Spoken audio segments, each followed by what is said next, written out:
¿Qué tal? Buenos días. Dos noticias relacionadas con la vacuna contra el COVID de AstraZeneca han coincidido estos días, pero según el laboratorio, ambas noticias no tienen relación entre sí. La primera es la admisión de la compañía ante un tribunal de Londres de que su vacuna puede provocar efectos secundarios como trombosis en casos muy raros. La segunda es la decisión del laboratorio de retirar su vacuna del mercado europeo, donde muchos ven consecuencia. El laboratorio aduce coincidencia y recuerda que su vacuna ayudó a salvar miles de millones de vidas en todo el planeta.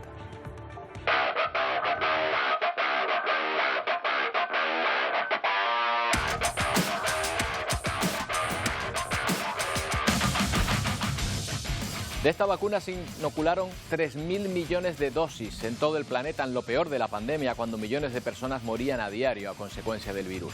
La retirada de la vacuna se debe al desarrollo de múltiples vacunas actualizadas contra variantes de la COVID-19 que están presentes ya en el mercado, saturándolo. En todo caso, continúa abierta una demanda de 51 personas contra el laboratorio por los posibles efectos secundarios que aseguran haber padecido. Una noticia que nos recuerda que aquellos días de incertidumbre no están tan lejanos. Enseguida hablaremos de este asunto. Antes miramos a Oriente Próximo, donde la invasión de las tropas hebreas sobre Rafah ha provocado muchísimas reacciones. De momento los bombardeos son limitados, pero Netanyahu avisa de que una operación militar a gran escala podría estar muy cerca.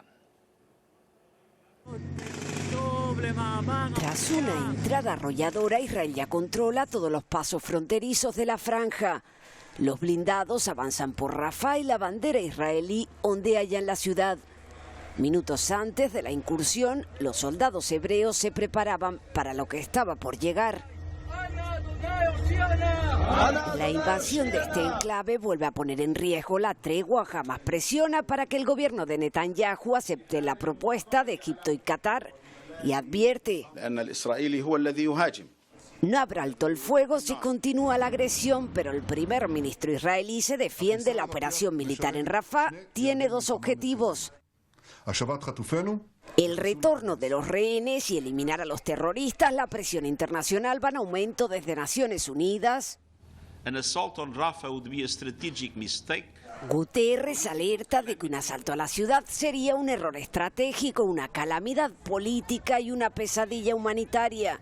Y llama a las partes a demostrar valentía política para evitar más daño. El jefe de la diplomacia europea también se muestra tremendamente crítico con la ofensiva. Josep Borrell afirma que causará más víctimas. Entre tanto, las bombas siguen cayendo sobre el norte y centro de la franja y el número de víctimas se acerca ya a las 35.000.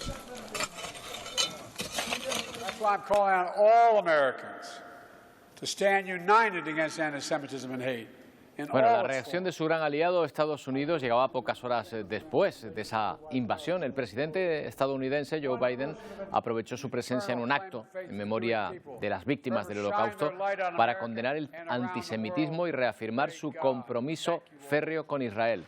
Varios medios de comunicación recogen que Estados Unidos detuvo la semana pasada un envío de bombas a Israel ante la preocupación de que siguiera adelante con una ofensiva terrestre sobre Rafah. En medio de los bombardeos, los gazatíes intentan abandonar esa zona mientras el paso fronterizo continúa bloqueado por Israel. Su cierre ha dejado bloqueados en Gaza a miles de enfermos y heridos, también la ayuda humanitaria. Así se veían cientos de camiones, en su mayoría con alimentos varados en el lado egipcio de la frontera, sin poder acceder a la franja. Las colas son enormes y la ayuda cada vez más necesaria. De hecho, es la única vía por la que está entrando combustible. La ciudad de Rafah era hasta ayer la única zona segura de la franja. Ahora se ha convertido en una zona hostil en la que viven hacinados 1,5 millones de personas. En apenas 7 meses, Rafah se ha convertido en el mayor campo de refugiados del mundo. La ciudad fronteriza ha pasado de albergar 250.000 habitantes a 1,5 millones, fruto de las continuas evacuaciones forzadas por Israel. Su densidad de población es ahora el doble que la de la ciudad de Nueva York. Y durante toda la guerra ha sido un punto clave para la entrada de ayuda humanitaria y la salida de enfermos y heridos. De hecho, es la única vía por la que entra combustible. Pero esto no impide que sus habitantes no tengan acceso a comida. 8.000 niños y niñas menores de 2 años padecen desnutrición aguda. Tampoco disponen de agua potable ni medicinas. La situación no es mucho mejor para las mujeres embarazadas. Más de la mitad ha sufrido complicaciones. Con solo 3 clínicas para los equipos médicos es casi imposible dar una atención de calidad. 64 kilómetros cuadrados de hacinamiento que ahora se ven obligados a abandonar sin alternativa alguna. Esta madrugada el ejército ruso ha vuelto a bombardear Kiev, destruyendo 13 casas e hiriendo a 2 personas. Mientras tanto, Rusia acusa a Ucrania de atacar Lugansk, controlada por el ejército de Putin. Fuego cruzado que sigue contando con apoyo extranjero. Bielorrusia, ha comenzado a probar su armamento con capacidad nuclear. Sirenas antimisiles volvieron a sonar en Kiev esta madrugada. Ya de día, el humo confirmaba un nuevo ataque aéreo de Rusia sobre la capital ucraniana, que dejó así 13 casas reducidas a escombros. 2 personas resultaron heridas. Ataque también, pero en este caso del ejército ucraniano, contra un depósito de petróleo en Lugansk, controlada por los rusos. El ejército de Vladimir Putin confirmó haber atacado una fábrica militar ucraniana. Precisamente en las filas del ejército de Zelensky son conscientes de su escasez de armas. No podemos darnos el lujo de gastar entre 15 y 20 proyectiles para alcanzar un objetivo. Tenemos que trabajar con mucha precisión, asegura este sargento ucraniano en un puesto de mando al que Alemania suministra armamento. Alianzas internacionales que en el caso de Bielorrusia se colocan del lado ruso. El ejército de Lukashenko comprueba sus misiles con capacidad nuclear para desplegar armas tácticas de forma simultánea con Rusia.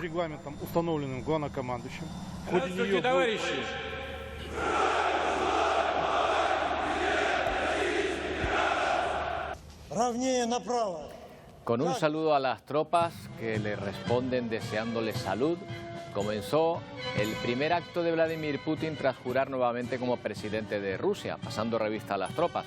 A sus 71 años es el 4º mandato del presidente que lleva desde el año 2000 en el poder. Y el presidente chino Xi Jinping abandona Francia sin ofrecer concesiones en las relaciones comerciales entre China y Europa, para las que Macron pide más equilibrio. Ya se encuentra en Serbia, su principal socio en Europa del Este, donde va a renovar acuerdos económicos. Xi Jinping finaliza su gira por Francia con una visita a los Pirineos fuera de protocolo. El presidente francés invitó a su homólogo chino a la localidad donde nació su abuela materna para, en un ambiente más distendido, negociar un cambio en las relaciones comerciales entre China y Europa. Macron quiere más acceso de las empresas europeas a China y una rebaja de las subvenciones a las compañías chinas en Europa. Xi Jinping abandonó Francia sin mostrar predisposición para concesiones comerciales. Viajó a Belgrado escoltado por 2 aviones de combate de las fuerzas serbias enviadas por el presidente Aleksandar Vučić, que lo recibió en el aeropuerto Nikola Tesla. En Serbia, el presidente chino firmará una 30 de acuerdos comerciales con empresas locales del país, al que considera su principal socio en Europa Central y del Este. En los últimos 7 años se ha triplicado el intercambio comercial entre Pekín y Belgrado, según el gobierno serbio. En la agenda de ambos, otros intereses comunes, como la guerra de Ucrania. Serbia apoya a Kiev, pero es socio histórico de Rusia. La próxima y última parada en esta gira europea del presidente chino será Hungría. Hablamos con Felipe de Basa, analista internacional, profesor de Historia Contemporánea y Mundo Actual, director del máster oficial entre Unión Europea y China de la Universidad Rey Juan Carlos. ¿Qué tal? Felipe, buenos días. Muy buenos días, encantado de saludaros y estar nuevamente con vosotros. Siempre es un placer. Gira europea, Felipe, con unos destinos llamativos, no tanto Francia quizá, pero sí Serbia y Hungría. ¿Por qué estos 3 países? Bien, destinos llamativos sobre todo estos 2 últimos países porque son los más cercanos a Rusia y China se ha convertido en el gran suministrador de objetos de bienes, productos y servicios a Rusia tras los embargos de la Unión Europea. ¿Y por qué Francia y no otros países? Bueno, hay que recordar. Y no Alemania, por ejemplo. Por ejemplo, correcto. Hay que recordar que la política china, como todo lo que tiene que ver con la esfera de las relaciones, la amistad, los menesteres o asuntos chinos, se basan en los gestos. el presidente chino ha visitado Francia siempre que se han cumplido los 5 aniversarios, los 5.º aniversarios de los establecimientos de relaciones diplomáticas entre Francia y China. Ahora es el número 60, lo hizo con el 55 y también con el 50. Por eso ha visitado Francia. Pero como decía, que hay que atender a los gestos. Esto es la herencia cultural del confucianismo. Un gesto más importante, si cabe, que lo habéis descrito muy bien en la pieza. Ha visitado la localidad natal de la madre del presidente Macron. ¿Por qué? Porque los chinos dan una importancia tremenda a lo que es la familia. Si un chino pide visitar la casa de tus padres, hay sintonía, hay probablemente buenas noticias, no en presente pero en futuro, y es un gesto de que algo va a pasar en los próximos tiempos. Bueno, ¿y qué puede pasar, Felipe? Cuando un chino dice probablemente es muy difícil, y cuando dice muy difícil es no. Lo que puede pasar es que lo que se han previsto en el corto plazo, que son las negativas a las propuestas que hay encima de la mesa, como por ejemplo que los chinos no tengan sus empresas dopadas con fondos públicos, la guerra que se va a vivir en los próximos meses del vehículo eléctrico chino con los vehículos eléctricos europeos va a ser tremenda y brutal, lo que ya hay encima de la mesa de las baterías, cuestiones que ya no hablamos de ella, pero como han sido el 5G u otras tecnologías que se emplean, por ejemplo, en los aeropuertos o para la seguridad de las calles, en lo que llamamos smart cities o ciudades inteligentes, como es el reconocimiento facial, que la tecnología china por privacidad va muy por delante de otras tecnologías como la alemana o la norteamericana. Esto es lo que probablemente en los próximos meses veamos, y digo probablemente porque siempre es una incógnita, cómo lo que hoy es un no se puede ir desatascando en un futuro inmediato. Ahora mismo la situación entre Europa y China, ¿cuál es? ¿Hay una guerra comercial latente u obvia ya, o no? ¿Las relaciones comerciales son buenas? Bueno, las relaciones políticas y de amistad son buenas, las comerciales ya no tanto. ¿Por qué? Pues porque nos hemos metido en una guerra en varios escenarios donde tenemos el problema, el conflicto de Rusia, tenemos el conflicto del Hamas, tenemos lo que está pasando con los rebeldes hutíes en el estrecho que puerta Bab el-Mandeb del Mar Rojo, y por tanto cómo esto se afecta al tráfico de mercancías entre China y Europa. Es decir, hay un escenario complicado con aristas cortantes o afiladas. Y para ir desatascando ese escenario complicado hay que ir trabajando poco a poco, como ha hecho Francia en esta ocasión, preparando a futuros acuerdos. Hemos señalado varias tecnologías que están encima de la mesa. El vehículo eléctrico es algo obvio, pero tenemos otras tecnologías, sobre todo lo que tiene que ver con la inteligencia artificial, que son las tecnologías que sí o sí vamos a tener que aplicar a nuestras ciudades, en Canarias, en Murcia, en Barcelona y en España. Y esas tecnologías pueden estar suministradas por empresas alemanas, por empresas norteamericanas o por empresas chinas. Y muy probablemente todas estas tecnologías chinas chocan de plano con la directiva europea, con la ley europea de inteligencia artificial. Por tanto, se están preparando ya escenarios para un presente inmediato para ir desatascando estos acuerdos. ¿Cuál es el problema? Desde que China ingresa en la Organización Mundial de Comercio, pues que las empresas españolas, las empresas francesas, las empresas europeas o las empresas norteamericanas juegan con libre competencia en un escenario liberal, y las empresas chinas tienen cierta ayuda, cierto impulso, y esto hay que decirlo con cariño y respeto, pero con todas las palabras. El gobierno chino, como tiene un sistema político peculiar, pues puede dirigir sus ayudas a empresas que al final tienen cierta ventaja con empresas europeas. Y esto es lo que Macron ha puesto encima de la mesa. Oye, no podéis dopar a vuestras empresas que son privadas o públicas, nunca se sabe dónde está la diferencia, claro, y competir con nuestras empresas porque no compiten en igualdad de condiciones. Bueno, y después están los otros dos países que ha visitado de China. Ahí está Hungría, uno de los países más cercanos a Rusia dentro de la Unión Europea, Serbia también, aunque fuera de ella. ¿Algo que ver esas visitas con lo que está ocurriendo en Ucrania? Bueno, pues veremos si hay sorpresas a lo largo de las visitas. Decía al principio de esta entrevista que lo importante en la política china, en la política sobre todo de las relaciones internacionales, son los gestos. Veremos los gestos del presidente Xi Jinping que hace en esos países y que hace con las personas a las que visita. hay voces que plantean que puede ser el principio del fin del conflicto de Ucrania si China toma parte en intentar resolverlo. Pero, por otra parte, dos de los pilares básicos de la política internacional de China es la no injerencia en asuntos internos y la política de buena vecindad con terceros países. Por tanto, China, aunque ha tomado un partido obviamente comercial por Rusia, pero no quiere tomar un partido directo. Por tanto, puede ser que se siembren los primeros granos con esa esperanza de la paz, pero esto habrá que ver cómo se desarrollan estas visitas. En cualquier caso, son muy simbólicas que haya escogido los dos amigos o los dos países más rusófilos en el entorno de la Unión Europea. Bueno, pues ahí está. Ya veo que esto de la diplomacia china tiene que ver mucho con los símbolos y con los gestos. Pero está bien que haya alguien como tú que nos descifre. Gracias, Felipe. Buenos días. Muchísimas gracias. Un buen día para todos. Excelente.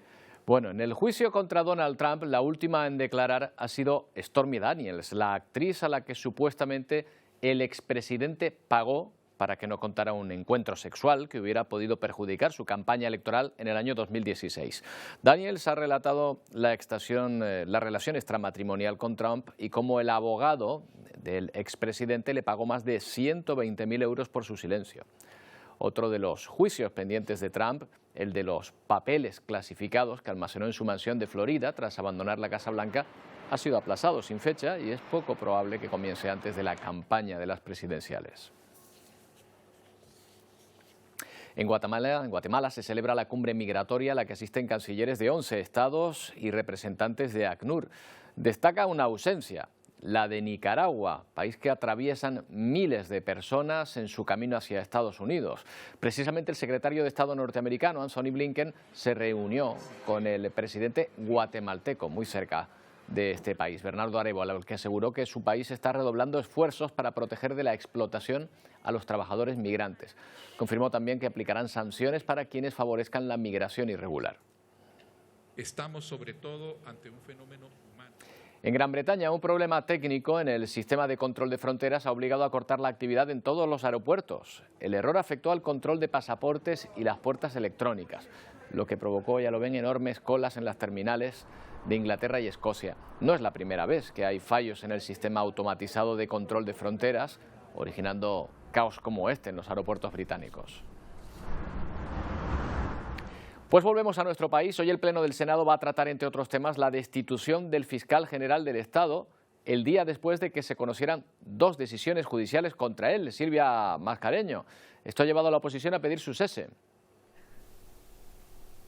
Sí, son dos reveses que ponen en una situación muy complicada a Álvaro García Ortiz, porque primero el Tribunal Superior de Justicia de Madrid ha abierto una causa para investigar la supuesta filtración de información en el caso que investiga a la pareja de Isabel Díaz Ayuso. Poco después el Tribunal Supremo anulaba la designación de su antecesora Dolores Delgado como fiscal de la Sala de Memoria Democrática. Situación complicada para el fiscal general del Estado que, como decía, se va a escenificar hoy en el Senado, donde en estos momentos se está debatiendo una moción presentada por el Partido Popular para pedir su reprobación, es decir, para que sea destituido. Respeto a los procedimientos judiciales, sabéis que la Fiscalía General es autónoma y por tanto corresponde a esa institución el tener que analizar la sentencia y ver cuáles son las consecuencias que ello tiene. Cesen al fiscal general del Estado, porque no hay nada más peligroso que un presidente ególatra y acorralado, rodeado de aduladores, que es lo que son ustedes. El fiscal general defiende su independencia del Gobierno y cree además que el Supremo ha cambiado la jurisprudencia, es decir, el criterio para agarrarse y anular ese nombramiento de Dolores Delgado como fiscal de la Sala de Memoria Democrática. Álvaro García Ortiz entiende que todas las críticas se deben a que su nombramiento fue a propuesta de un Gobierno progresista. Hay una cosa importante también, la autonomía del fiscal general del Estado está blindada constitucionalmente y legalmente, es decir, el Gobierno no me puede cesar y esa autonomía es la garantía de que yo puedo trabajar con todo el ruido que haya a mi alrededor, con todo, y puede ser mucho, pero con autonomía, y si no se es leal con las instituciones, la verdad es que lo que está escrito en el papel puede no valer para nada. Bueno, ahora mismo se está llevando a cabo ese pleno del Senado donde están tratando precisamente esa imagen que nos llega en directo con la intervención. Acaba de terminar uno de los ponentes, recuerden, para esa reprobación del fiscal general del Estado, que ha dicho que por mucho que lo reprueben, lo acaban de escuchar, su puesto está blindado. Y otra cosa es que políticamente se le repruebe o se trate de reprochar su actitud después de esas dos decisiones judiciales en su contra. Hacemos una pausa y volvemos enseguida.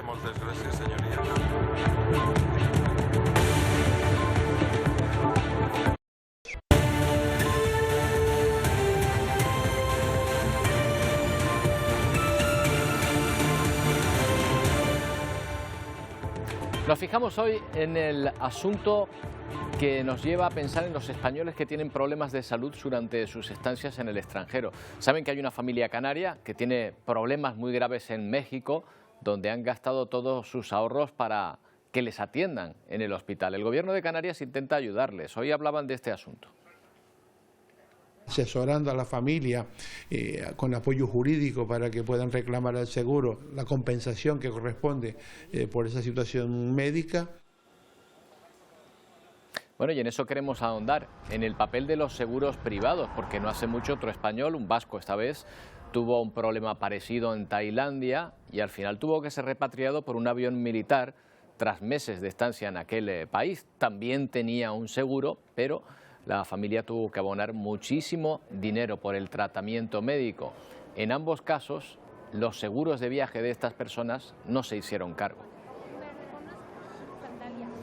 ¿Y por qué? Que lleva un seguro a no hacerse cargo. ¿En qué nos tenemos que fijar para evitar estos problemas? Hablamos con un experto, Francisco Tebar Sandín, abogado de Legalitas. ¿Qué tal, Francisco? Buenos días. Muy buenos días. ¿Qué tal?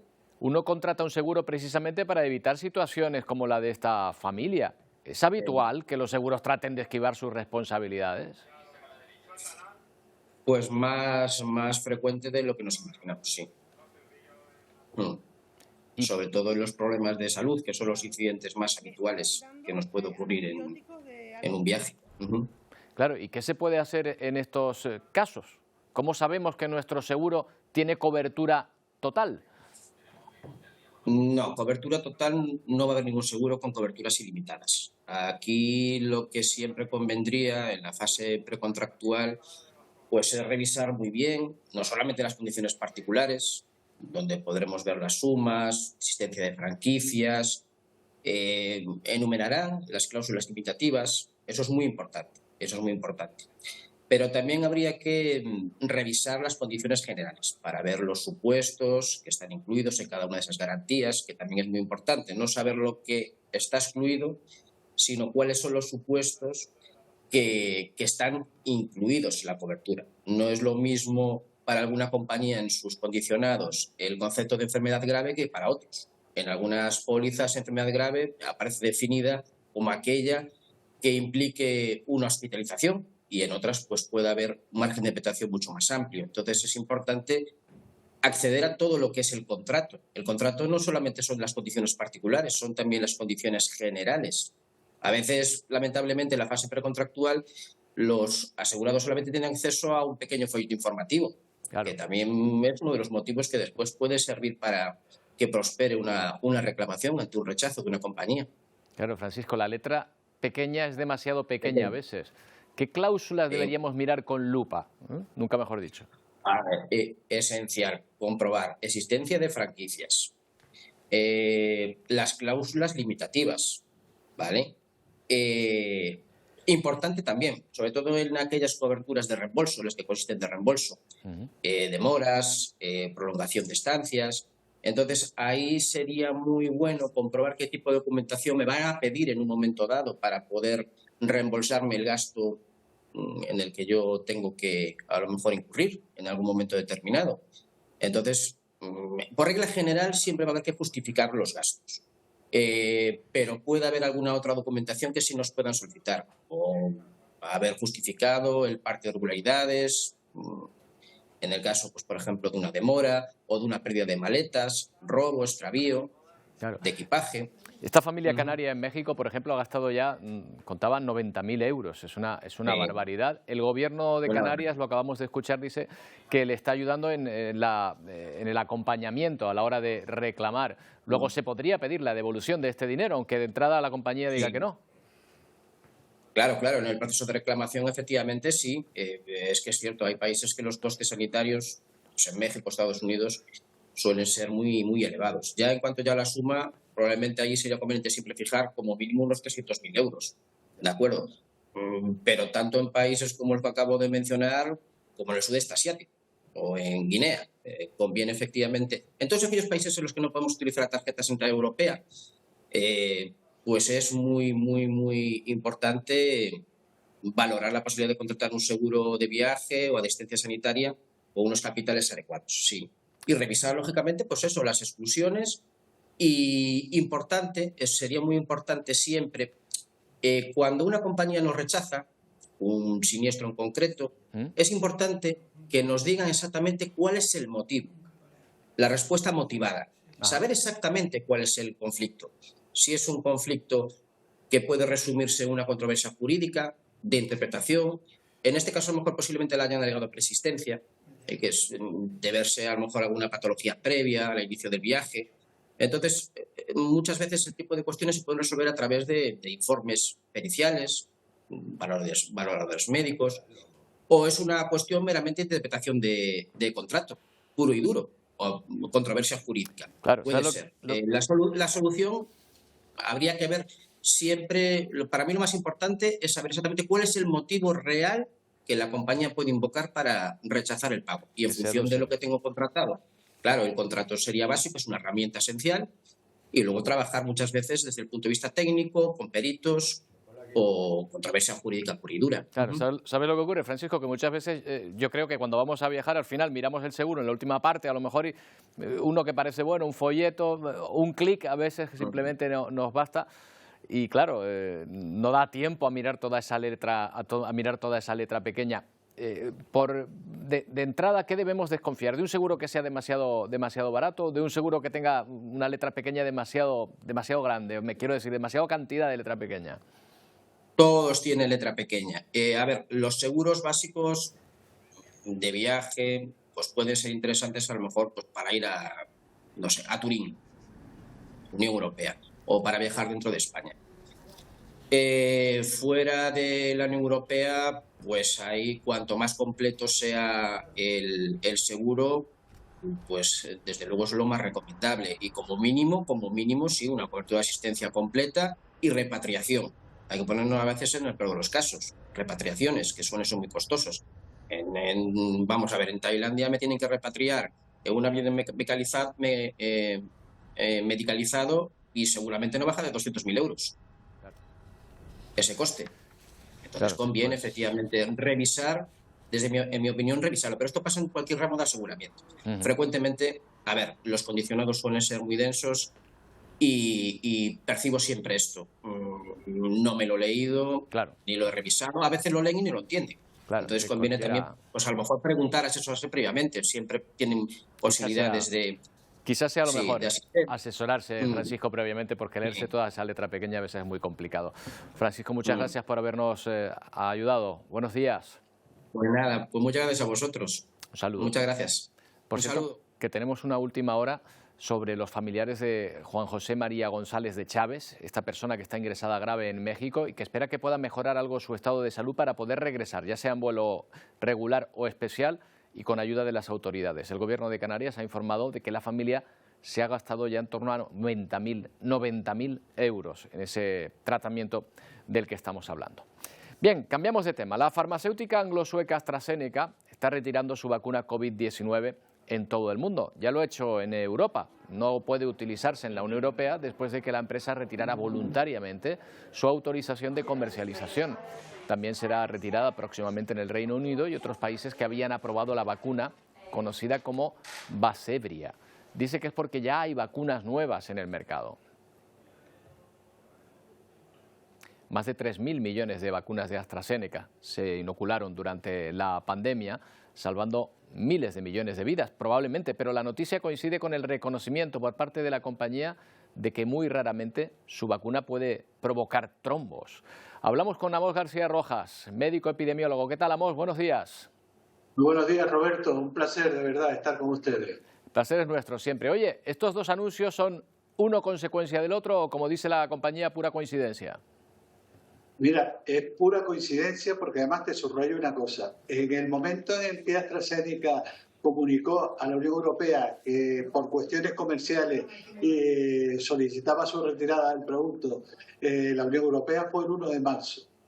La asociación esta por parte de AstraZeneca de la posibilidad de que aparecieran efectos secundarios rarísimos como consecuencia de la administración de su vacuna fue el 27 de abril, es decir, un mes y medio largo después de haber solicitado la suspensión del producto. Y yo creo que también es bueno subrayar que esta posible asociación entre la vacuna AstraZeneca y efectos de tromboembolismo estaba identificada desde el año 2021, es decir, hace ya 3 años, y se identificó como una posibilidad remota, pero posible, en las personas a las que se hubiera administrado esta vacuna. Después de todo el proceso de evaluación del riesgo-beneficio, todos los órganos reguladores del medicamento decidieron y establecieron que los beneficios superaban siempre a los riesgos. Y por lo tanto es una vacuna que se siguió administrando en varios países, aunque en el nuestro y en la mayor parte de Europa desde el 2021 no se estaba administrando. En todo caso, Amos, en términos farmacéuticos o médicos, ¿qué significa muy raramente o rarísimo como efecto secundario? Pues mira, se han suministrado más de 3.000 millones de dosis de esta vacuna en todo el mundo. ¿Cuántos efectos secundarios se han descrito en este momento? Yo sé que hay una demanda de aproximadamente 100 personas en el Reino Unido, no sé si habrá alguna otra demanda, en el que primero habrá que establecer que realmente hay una correlación causa-efecto con la administración de la vacuna. Por lo tanto, estamos hablando en estos momentos de unos porcentajes extremadamente bajos en relación a más de 3.000 millones de dosis que se han suministrado en todo el mundo.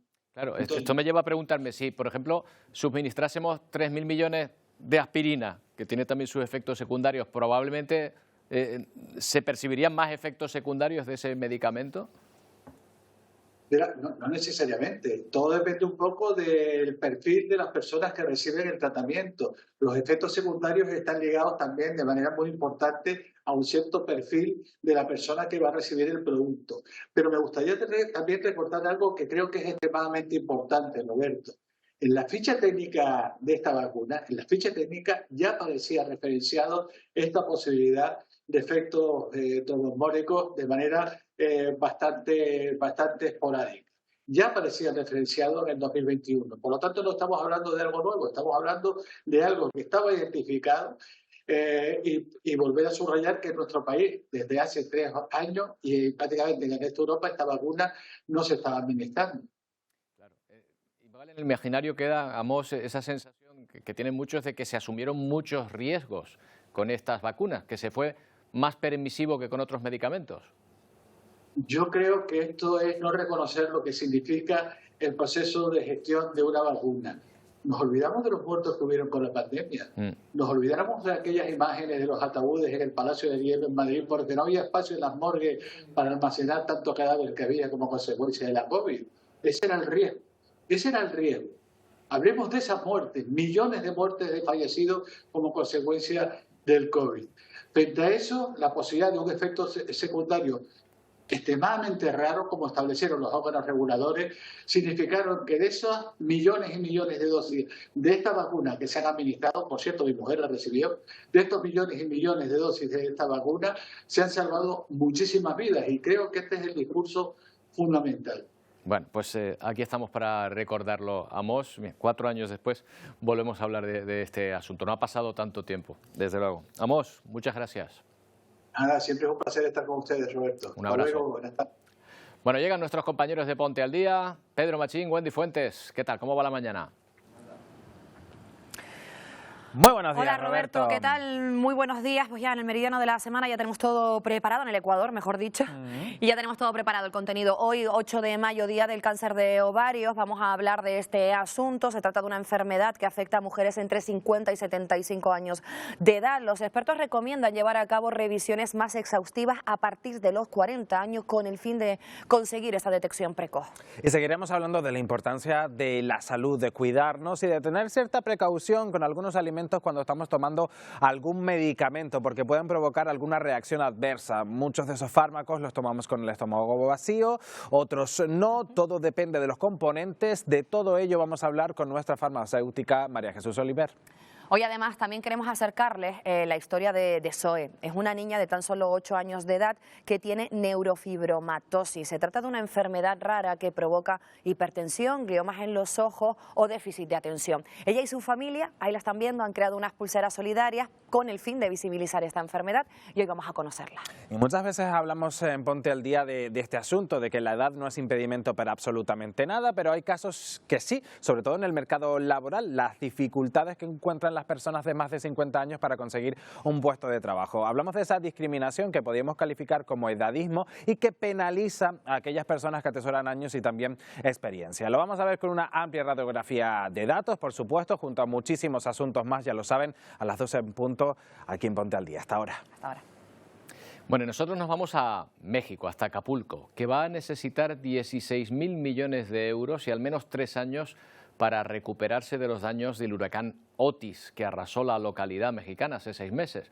Es lo que estiman los empresarios de esta ciudad turística. Otis fue una de las peores catástrofes naturales soportadas por el país, provocando 50 muertos. Trabajan sin descanso para reconstruir Acapulco tras el desastre que dejó tras de sí el huracán Otis hace 6 meses. Las casas, las calles o las colinas que rodean la ciudad no podrán volver a ser las mismas hasta dentro, calculan, de al menos 3 años. Seguimos sacando desechos de nuestra bahía porque fueron impresionantes y ahí hay láminas, yates, etcétera, que hemos sacado. Que hay cosas que son complicadas, por ejemplo los condominios de Diamante que fueron devastados. Yo creo que solamente esa parte se van a tardar unos 3 años en reactivarlos todos. 220.000 casas fueron arrasadas por vientos de hasta 270 kilómetros por hora. Miles de personas no han podido recuperar sus viviendas o sus trabajos y los empresarios calculan que la zona necesita una inversión de casi 16.000 millones de euros. El apoyo que dio el gobierno, porque sí dio, pero pues es muy insuficiente para la magnitud de todo el destrozo, ¿no? Muchos negocios no están de pie, muchísimos, y mucha gente no tiene trabajo. Después del huracán hubo enfermedades, los servicios son insuficientes, servicios sanitarios, todo. La verdad que yo veo un panorama de cabeza. Mientras los residentes tratan de recomponer sus vidas, una visión muy diferente tienen los miles de turistas que vuelven a llegar a esta localidad mexicana. Pues lo veo muy bien ahorita, la verdad siento que está muy tranquilo y está con un buen ambiente. Muy bien, sí, o sea, ya se compuso muy bien. El huracán Otis dejó al menos 50 muertos, según el gobierno. Otras 30 personas continúan desaparecidas. La situación en Río Grande del Sur, en Brasil, sigue siendo crítica. Las inundaciones han provocado 90 víctimas mortales. Van a ver imágenes de satélite que muestran la enorme crecida de los ríos tras las lluvias torrenciales. Ahí ven el antes y ahora el después. En esto se han convertido esas mismas zonas en inmensos lodazales. Además de las víctimas mortales, las autoridades siguen buscando a más de 100 personas. Más de 150.000 han tenido que abandonar sus casas. Miren esta imagen. La buena noticia es que ya no llueve, pero este aeropuerto de Río Grande del Sur es un ejemplo de la situación crítica que viven en esta región de Brasil. Está totalmente submerso. Igual que este estadio de fútbol convertido en un lodazal. Las inundaciones han dejado 90 fallecidos, más de 130 desaparecidos y decenas de miles de desplazados. Los que se han quedado y los servicios de emergencia utilizan todo tipo de botes para navegar las calles por las que antes caminaban o circulaban. Muchas carreteras y puentes han desaparecido y las previsiones dicen que podría volver a llover este próximo fin de semana. Lluvia, viento y tornados ha sido el tormentoso cóctel que han sufrido en varios estados del norte de Estados Unidos, entre ellos Michigan y Oklahoma. Una persona ha fallecido y hay al menos 5 heridos, además de la destrucción de viviendas y otras infraestructuras y la interrupción de la electricidad en más de 15.000 hogares. Mientras en Santiago de Chile la imagen es esta. Allí es otoño, están en el hemisferio sur, pero estas nevadas son inusuales en la capital chilena, que se encuentra a unos 500 metros sobre el nivel del mar. Sí, me encanta. Sí.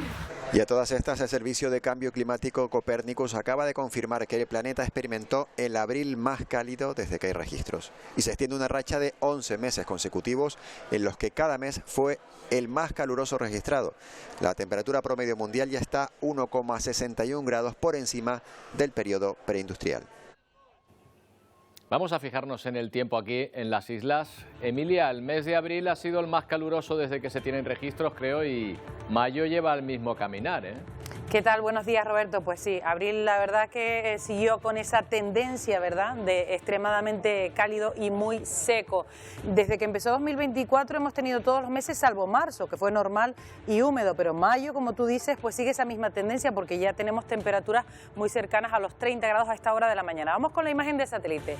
Tenemos una perturbación al oeste del archipiélago, un frente que no va a afectarnos a nosotros más que con esa nubosidad alta que desde primera hora y desde hace varios días ya también se ve por el oeste de las islas, recorriendo de oeste a este toda la comunidad. Nubosidad que debajo tiene bastante inestabilidad, tiene tormentas, pero que no nos tocan. Llega hacia el archipiélago de las Azores y como mucho al oeste también de Madeira. Bajo esa nubosidad también ha habido nubosidad de tipo bajo, en torno a unos 600 metros a primera y última hora. Hoy tal vez no se aprecie demasiado en la imagen, de hecho está difuminada la isla de La Palma, el Hierro o La Gomera por esa nubosidad alta, algo también de nubosidad baja se aprecia en el nordeste de la isla de Tenerife. A lo largo del día podría también generarse, sobre todo última hora de la tarde, en el norte de la isla de Gran Canaria o en el norte de la isla de Lanzarote. Pero lo cierto es que hoy la nubosidad predominante es esa, la de tipo alto, a más de 6.000, 7.000 metros de altitud. Temperaturas que hoy están en torno a los 29 grados a esta hora ya en Pájara, en Fuerteventura, 27 grados en Tejeda, en Gran Canaria, 27 grados también en el aeropuerto de Tenerife Sur. Y es que hoy va a ser un día caluroso, lo ha sido durante toda la semana, nos queda mañana la jornada de jueves calurosa y ya el viernes empezarán a bajar. Vamos a ver qué va a pasar en los próximos días. Bueno, pues de momento parece que se refuerza ese anticiclón. Hoy no tenemos vientos demasiado dominantes, los alisios han perdido intensidad, pero volverán a cobrar fuerza durante los próximos días. Viento de componente norte que va a hacer que a partir de mañana por la tarde y más bien el viernes es cuando lo notaremos, esas temperaturas vayan descendiendo. Fíjense como ya los tonos no son tan fucsias, tan rosas, sino que más bien empieza a colarse ahí algo de naranja con ese anticiclón amplio, robusto, que gira en sentido a las agujas del reloj. Mañana se empezará a notar un ligero descenso en las temperaturas, pero se notará sobre todo por la tarde-noche, básicamente. Y se puede apreciar en la variación de temperaturas máximas para el jueves con esos tonos azules. Cuando ha hecho calor hemos visto los tonos naranja, pues ahora que bajan esas temperaturas, esos tonos son azules y pues fíjense, entre 1 y 5 grados, 6 grados pueden bajar, sobre todo en las islas occidentales y en puntos del interior, especialmente en la zona, por ejemplo, de San Cristóbal de la Laguna. En eso se van a traducir mañana las temperaturas. Así pues, mañana jueves la jornada va a estar marcada nuevamente por esa nubosidad alta en todo el archipiélago. A primera y última hora, nubosidad de tipo bajo en la cara norte de las islas, en torno a los 600 metros, como decimos, temperaturas que, fíjense, pese a que bajan, todavía están rondando los 26, 27 grados y puede que algún grado más en puntos del interior, con viento que por la noche se va a intensificar, casi de componente norte, moderado, especialmente en los canales entre islas y hacia Fuerteventura y Lanzarote. Situación marítima también de marejada, con áreas de fuerte marejada en las costas del norte, olas entre 1,2 metros, 1,3 metros de altura y marejadilla en las costas del sur. Así pues, todavía no queda la jornada de hoy, Roberto, de calor, la jornada de mañana y el viernes y para el fin de semana parece que vamos recuperando esos valores más normales. Muy bien, gracias Emilia. Hasta mañana. Es campeona olímpica en Río de Janeiro en 2016, triple campeona mundial, 7 veces campeona de Europa y ahora también premio Princesa de Asturias de los Deportes. La española Carolina Marín, la jugadora de bádminton que consiguió traer a esta Europa el protagonismo de un deporte dominado durante décadas por asiáticos. Además de su palmarés, Marín ha logrado superar 2 lesiones graves, se perfila como favorita para las medallas en estos Juegos Olímpicos de París de este verano.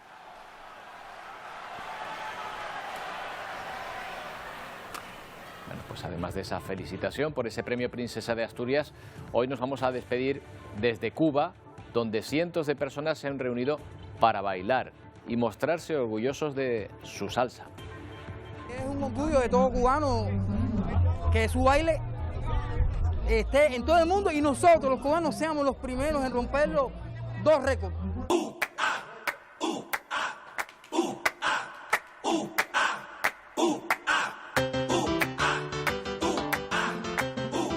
Y mire que lo están pasando mal allí, pero bueno, ante esta situación, ante mal tiempo, buena cara, y tan orgullosos están de su baile que en el malecón han batido un récord, el de mayor cantidad de personas bailando salsa al estilo rueda de casino, es decir, con las parejas formando un círculo y haciendo pues bailes, patrones al mismo tiempo. Como no podía ser de otra manera, los cubanos congregados dieron buena cuenta de su ritmo, que de eso saben un rato. Con estas imágenes les dejamos. Volvemos mañana a partir de las 11 en una nueva edición de Atlántico Noticias. Adiós.